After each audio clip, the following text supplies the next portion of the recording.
संबंधित क्षेत्राधिकारी हैं, संबंधित थाना प्रभारी हैं, उनको हम लोग बूथ ड्यूटी से मुक्त रखेंगे। वो अपने अपने थाना क्षेत्र में और सर्किल क्षेत्र में लगातार मतदान केंद्रों का चुनाव के दौरान भ्रमण करेंगे।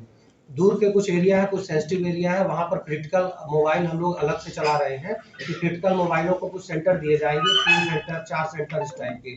उनका काम ये रहेगा कि लगातार उन केंद्रों पर वो भ्रमण करेंगे। इसके अलावा पूरे जनपद को 3 सुपर जोन में हम लोग और बांट रहे हैं, जिसमें 3 एडिशनल एसपी की ड्यूटी रहेगी और 3 एरिया में बट के पूरे जनपद जौनपुर को 3 एरिया में विभाजित करके वहां पे वो लोग सिटी देहात और 3 एरिया बांट के उसको देखा जाएगा। हर थाने में चुनाव प्रक्रिया के दौरान 5 अलग मोबाइल चलाई जाएगी और 5 अलग मोबाइलों का टारगेट केवल यही रहेगा कि थाना के जो मतदान क्षेत्र है उन सब पे लगातार राउंड करें। उद्देश्य हम लोग का यह है कि प्रत्येक 30 मिनट के अंदर कोई ना कोई एक वाहन जरूर जाए, जो मतदान केंद्र पे जाए, वहां की व्यवस्था देखे, किस प्रकार की समस्या हो तो उसका समाधान करें।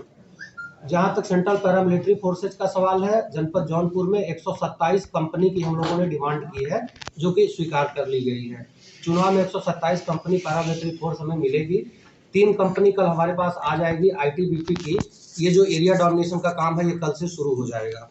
इसके अलावा जनपद में जो 2144 सेंटर है, प्रत्येक सेंटर पर पैरामिलिट्री फोर्स लगाई जाएगी। कोई भी केंद्र ऐसा नहीं बचेगा जहां की सेंट्रल पैरामिलिट्री फोर्स नहीं हो, सभी पर सेंट्रल पैरामिलिट्री फोर्स लगाई जाएगी। इसके अलावा भारी मात्रा में पुलिस फोर्स की भी हम लोगों ने डिमांड की है। करीब 1000 सब इंस्पेक्टर, 7500 कांस्टेबल, 9000 के आसपास ऑक्सिलरी फोर्स, ये चुनाव के लिए सेंट्रल पैरामिलिट्री फोर्सेज के अलावा मांग की गई है, जो चुनाव प्रक्रिया में ये लोग शामिल रहेंगे। जहां तक वैक्सीनेशन का सवाल है, जनपद जौनपुर में 4242 पुलिसकर्मी हैं। इन 4242 पुलिसकर्मियों में से 10 लोगों को छोड़कर 4232 पुलिसकर्मियों के दोनों डोज फर्स्ट और सेकंड वैक्सीनेशन पूरे हो चुके हैं और जो 10 लोग हैं वो महिलाएं हैं, प्रेगनेंसी के कारण उनका नहीं हो पाया है, उनका जैसे ही वो आएंगी उनका भी हो जाएगा। तो लगभग 100% पुलिसकर्मी वैक्सीनेटेड हैं। जनपद में 1415 हमारे पास होमगार्ड हैं और 1415 होमगार्ड 100% डबल डोज वैक्सीनेटेड हो चुके हैं, जो कि चुनाव के दौरान ड्यूटी करेंगे। इसी तरह से 350 के आसपास हमारे यहाँ पीआरडी है। ये पीआरडी भी टोटल के टोटल डबल वैक्सीन इनका हो चुका है और करीब 1800 के आसपास जनपद में चौकीदार है, ग्राम चौकीदार। ये ग्राम चौकीदारों को लाइन लगाने वगैरह में भी ड्यूटी हम लोग इलेक्शन में लेते हैं, इनका भी डबल वैक्सीनेशन सभी का करा लिया गया है। तो जनपद में उपलब्ध पुलिस फोर्स में 100% डबल वैक्सीनेशन की प्रक्रिया पूरी हो चुकी है। फिर जो 1 जून 2021 से कार्रवाइयां हुई है जनपद में, उसमें जो प्रिवेंटिव कार्रवाइयां हैं, गुंडा माफिया अपराधी, इनके खिलाफ 2 रासुका के तहत कार्रवाई की गई है। 94 लोगों पे गैंगस्टर के मुकदमे दर्ज किए गए हैं। 161 वेपन बरामद किए गए हैं, पिस्टल, तमंचे, ये सारी चीजें।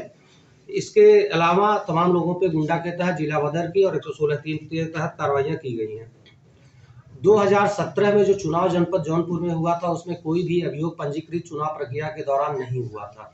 2019 में जो लोकसभा का चुनाव हुआ था, उसमें 5 अभियोग जनपद में पंजीकृत हुए थे, जिनकी न्यायालय में डेट लगी है। इसके जितने भी संबंधित अभियुक्त हैं, सभी को बाउंड डाउन कर दिया गया है और चुनाव प्रक्रिया के दौरान उन्हें नोटिस भी जारी किया जा रहा है। इसके अलावा अभी जो डीएम साहब ने आपको वल्नरेबल के बारे में बताया कि 270 ऐसे बूथ हैं जो वल्नरेबल हैं। वल्नरेबल का डिटेल में डीएम साहब ने आप लोग को बता दिया है। वल्नरेबल जिन व्यक्तियों के कारण है जो समस्या पैदा कर सकते हैं, 270 स्थानों पे ऐसे 532 लोगों को चिन्हित किया गया है। इन 532 में कुछ के खिलाफ गैंगस्टर की कार्रवाई की गई है, कुछ के खिलाफ गुंडा की कार्रवाई की गई है, कुछ को पाबंद किया गया है और कुछ और के खिलाफ कार्रवाई सुनिश्चित की जा रही है, ताकि वल्नरेबिलिटी पूरी तरह से समाप्त हो। और ये जो 270 वल्नरेबल स्थान है, यहाँ अलग से फोर्स लगाई जा रही है बूथ के अलावा। एक तो वल्नरेबल वो गांव या मजरा हो गया जहां से लोग वोट डालने जाते हैं, दूसरा वो बूथ हो गया वहां के लोग जहां वोट डालने जाते हैं। तो गांव या मजरा जो है वहां पे भी फोर्स लगातार मूवमेंट में चुनाव प्रक्रिया के दौरान रहेगी। और अभी जो हमारे पास सेंट्रल पैरामिलिट्री फोर्स कल आ रही है, उसका जो हम लोग रूट प्लान बना रहे हैं, वो रूट प्लान में उसका बेसिकली यही है कि जो सबसे पहले जो हमारे वल्नरेबल है उनको कवर करें, वहां पे हम लोग कल से फ्लैग मार्च वगैरह शुरू करवाएंगे। आप लोग देख रहे होंगे, आदर्श आचार संहिता लागू होने के पश्चात पूरे जनपद में प्रशासन और पुलिस ने जो भी अवैध तरीके से होर्डिंग पोस्टर लगाए गए थे उनको हटाया गया है। आज की इंफॉर्मेशन कल से लेके पूरी रात और आज तक की प्रक्रिया में करीब 3600 बैनर पोस्टर ऐसे हटाए गए हैं जो कि सार्वजनिक स्थानों पर लगे हुए थे। इसके अलावा 950 बैनर पोस्टर ऐसे हटाए गए हैं पूरे जनपद में जो कि किसी की निजी संपत्ति, प्राइवेट संपत्ति पे लगे हुए थे। प्राइवेट संपत्ति पे कोई भी बैनर पोस्टर तभी लगा सकता है जब उस घर के जो मालिक है उनसे लिखित में अनुमति प्राप्त करें, और लिखित अनुमति की जो कॉपी है वो अपने यहाँ संबंधित जो मजिस्ट्रेट है उनके पास उपलब्ध करा दे। उसके पश्चात ही किसी प्राइवेट संपत्ति पे बैनर, पोस्टर या वॉल राइटिंग की प्रक्रिया की जा सकती है। अब इसके आज की प्रक्रिया के पश्चात कहीं भी कोई बैनर, पोस्टर या इस टाइप की चीजें पाई गई जो कि नियम संगत नहीं है तो एफआईआर कल से पंजीकृत किया जाएगा। कोई भी प्रत्याशी उसके खिलाफ कार्रवाई सुनिश्चित की जाएगी। आप जानते हैं कि जनपद जौनपुर ये 7 जनपदों, इसकी सीमा 7 जनपदों से लगती है। तो चुनाव के दौरान टोटल 72 बैरियर लगाए जाएंगे जो अंतर जनपदीय रहेंगे, ताकि 7 जनपदों से जनपद जौनपुर को अलग करके वहां आने जाने वालों की चेकिंग की जा सके। इन बैरियर पे फोर्स की तैनाती की जाएगी, पैरामिलिट्री फोर्स भी रहेगी, और इन सभी बैरियर पे कैमरे लगाए जा रहे हैं। 72 अंतर जनपदीय बैरियर जो है ये टोटल के टोटल पूरे 7 जनपदों से जो सीमा है वहां पे लोग लगा रहे हैं। शस्त्र जमा करने की जो कार्रवाई है, जनपद जौनपुर में टोटल 11,990 लाइसेंसी शस्त्र हैं जो जौनपुर में उपलब्ध हैं। कल तक की जो प्रक्रिया थी उसमें 6,900 के आसपास शस्त्र हम लोग जमा करा चुके हैं। इसके अलावा एक कमेटी बनी हुई है, कमेटी क्षेत्र में एसडीएम और सीओ देख रहे हैं। मुख्यालय स्तर पर सीआरओ साहब है और ये एसपी सिटी है, बाकी हम और डीएम साहब है जो कमेटी बनी हुई है। जो भी शस्त्र लाइसेंस से छूट चाहते हैं वो कारण दर्शाते हुए यहाँ पर भेजेंगे कि हम इन कारणों से अपने शस्त्र लाइसेंस को जमा करने से छूट चाहते हैं। उस पर कमेटी विचार करेगी, अगर उपयुक्त पाया गया तो छूट दी जाएगी, उपयुक्त नहीं पाया गया तो उनके एप्लीकेशन को खारिज कर दिया जाएगा। और सभी से अपील भी की गई है कि शस्त्र जो है उसको जमा कराने की कार्रवाई सुनिश्चित कराई जा रही है। और 6,900 के आसपास शस्त्र जनपद में अब तक 11,990 से जमा कराए जा चुके हैं। इसके अलावा एक रेड कार्ड, लाल नोटिस भी हम लोग छपवा रहे हैं। जो उन लोगों से हमें संभावना है गांव में या कहीं की चुनाव को थोड़ा प्रभावित कर सकते हैं या कुछ उलझुल हरकतें कर रहे हैं, खास तौर से सोशल मीडिया पे जो लोग उल्टी सीधी पोस्ट कर रहे हैं और सोशल मीडिया का दुरुपयोग कर रहे हैं, उन सभी को ये रेड कार्ड नोटिस पकड़ाया जाएगा। चेतावनी है ये, अगर उसके बाद भी ऐसी कोई कार्रवाई पाई गई तो मुकदमा पंजीकृत किया जाएगा। उसके बाद उनके खिलाफ संबंधित धाराओं में कार्रवाई सुनिश्चित की जाएगी। कम्युनिकेशन प्लान के तहत जितने भी पूरे जनपद में हमारे सेंटर है, जो हमारे 2144 सेंटर हैं और इसके साथ साथ जो हमारे 3,936 बूथ हैं, ये सभी बूथों और सेंटर के आसपास हर पे 10-10 व्यक्तियों के आसपास के लोगों के नाम, मोबाइल नंबर कलेक्ट किया गया है। और इस तरीके से करीब 24,000 लोगों की एक बुकलेट तैयार की गई है जो ऑनलाइन सॉफ्टवेयर में भी हम लोगों ने अपलोड किया है, जिनसे लगातार बीच बीच में बात भी होती रही है। इनसे वहाँ की चीज़ें क्या चल रही हैं, कैसा माहौल है, चुनाव प्रक्रिया के दौरान भी कोई व्यवधान तो नहीं हो रहा है, कोई दिक्कत तो नहीं है, ये लगातार हमारे कंट्रोल रूम से अभी से इनसे बातचीत की जा रही है, इनसे संपर्क किया जा रहा है। और ये 24,000 लोगों को कम्युनिकेशन प्लान में पुलिस के शामिल किया गया है, जो चुनाव प्रक्रिया संपन्न होने तक पुलिस के साथ रहेंगे। इसके अलावा जहां तक मॉडल कोड ऑफ कंडक्ट का सवाल है, मैंने आपको बता दिया कि प्राइवेट प्रॉपर्टी पे अनुमति लेंगे, उसकी कॉपी जमा कराएंगे संबंधित आरओ के पास, उसके पश्चात ही कोई प्राइवेट प्रॉपर्टी पे वॉल राइटिंग कर सकता है। वाहनों की भी सीमा तय कर दी गई है, 3 वाहन है, 3 वाहन मैक्सिमम एक प्रत्याशी यूज कर सकते हैं, वो भी अनुमति लेने के पश्चात। वाहन में 3 वाहन में बाइक भी शामिल है, कार भी शामिल है। जो भी वाहन की अनुमति होगी उसमें जो अनुमति उनको दी जाएगी उसका जो ओरिजिनल अनुमति का कागज होगा उसको अपने विंड स्क्रीन पे शीशे पे वो चस्पा करेंगे, फोटोकॉपी नहीं रहेगी, उसी आधार पर चेक किया जाएगा और उसमें लिखा रहेगा कि किस प्रत्याशी का है, किसके नाम वो किया गया है, वाहन अनुमति किसके द्वारा किया गया है। वो आरओ से अनुमति लेंगे, इसके पश्चात ही वाहन को चस्पा करेंगे। 3 वाहन ज्यादा से ज्यादा ले सकते हैं। वाहनों पे होर्डिंग लगाने की अनुमति नहीं है, केवल झंडा लग सकता है वाहन पे, उसकी भी एक निर्धारित मानक है, इतने साइज का झंडा वाहन पे लग सकता है, बाइक पे अलग और इसके अलावा 4 पहिया वाहन पे अलग। अभी 15 तारीख तक, जैसा कि डीएम साहब ने बताया और माननीय चुनाव आयोग ने जो निर्देश दिया है कि चुनाव प्रक्रिया में किसी प्रकार की रैली, रोड शो, इन सभी चीज़ों पे रोक लगी है।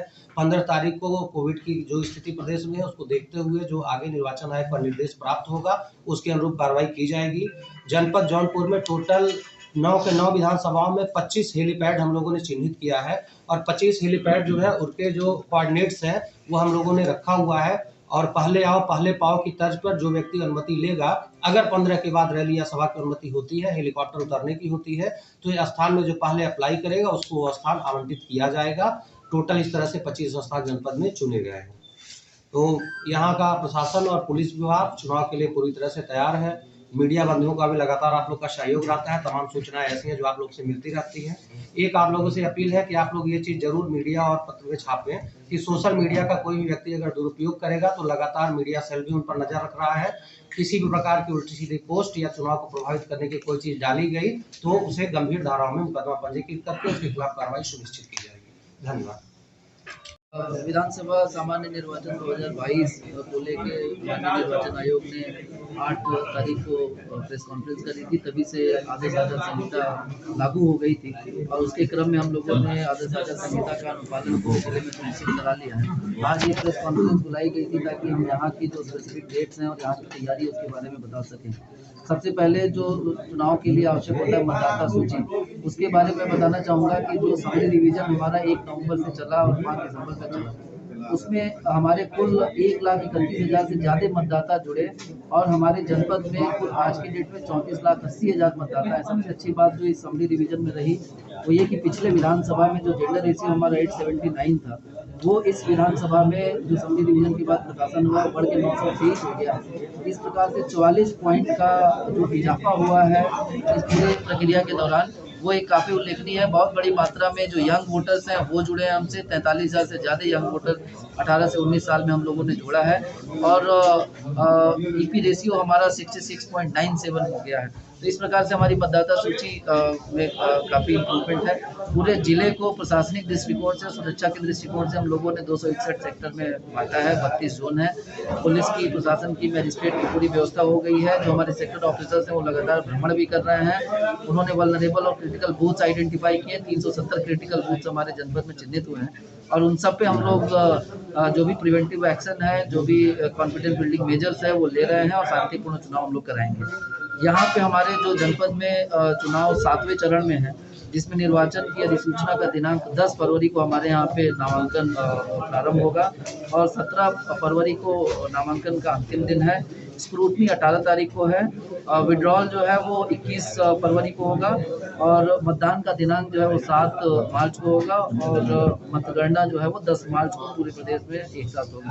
तो ये हमारा मोटा मोटी। इसके अलावा जो 2-3 नई चीज़ें जो हम लोगों ने यहाँ पे आप लोग को बताया भी है कि इस बार ऑनलाइन नॉमिनेशन की व्यवस्था आयोग द्वारा निर्देशित किया गया है, तो उसकी भी हम लोगों ने तैयारी करके कोई भी जो कैंडिडेट है वो सुविधा www.suvidha.tci.gov.in पे जाके और अपना अकाउंट खोल के और वो ऑनलाइन आवेदन कर सकता है, फिर उसका प्रिंट आउट लेके आरोप दे सकता है।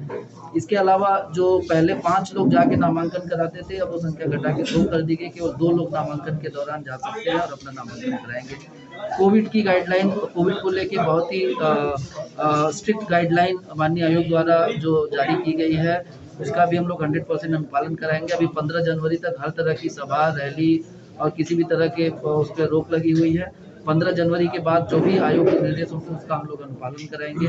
कोविड के लिए जो व्यवस्थाएं करनी है, जैसे ग्राउंड का चिन्हांकन हम लोगों ने कर लिया, जहाँ जहाँ पे सभाएं होनी है पॉलिटिकल पार्टी से साझा कर लिया। सुविधा ऐप के माध्यम से पहले आओ पहले पाओ की नीति पे जो पहले आएगा उनको हम लोग आवंटन करेंगे। बूथों पर भी कोविड के प्रोटोकॉल का 100% पालन कराया जाएगा। थर्मल स्कैनर की व्यवस्था, मास्क, सैनिटाइजर, फेस शील्ड और ग्लव्स, इन सबकी व्यवस्थाएं सुनिश्चित करा ली गई हैं। तो हमारी तैयारियां पूरी हैं। आदर्श आचार संहिता कल शाम से ही प्रभाव में आ गई है और आपने देखा होगा कि पूरे जिले में जहाँ कहीं भी सरकारी संपत्ति पे इस तरह के पोस्टर, बैनर इत्यादि थे, सबको लगभग हटा दिया गया है और अभी 24 घंटे में हटाने के निर्देश होते हैं, तो हम लोग उसको 100% करा लेंगे। अभी पॉलिटिकल पार्टीज के साथ भी हम लोग बैठक करके सारी चीज़ों को उनको भी उपलब्ध करा देंगे।